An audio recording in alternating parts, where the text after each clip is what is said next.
Қауіпсіздік белдігі жол апаты кезінде аман қалудың мүмкіндігі. Еңбек қорғау және техника қауіпсіздігі департаменті қауіпсіздіктің қарапайым ережелерін қатаң сақтауды талап етеді. Есіңізде болсын, сағатына 50 шақырым жылдамдықпен соқтыққан көлік апатындағы жағдай адамның 9 қабат биіктіктен құлағанымен пара-пар. Қазмұнайгаз ұлттық компаниясы тапсырысы бойынша жақында қауіпсіздік белдігі симуляторы қолданысқа енді.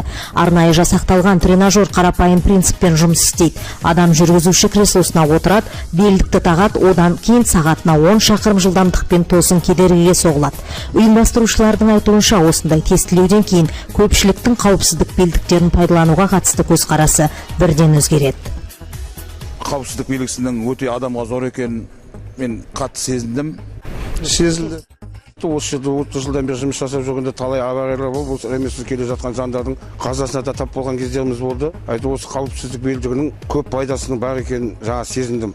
Тәжірибе көрсеткендей, қауіпсіздік белдіктерін пайдалану ең күрделі апаттардың өзінде аман қалу мүмкіндігін 10 есеге арттырады. Ұзақ өмір сүргің келсе, қауіпсіздік белдігін тақ.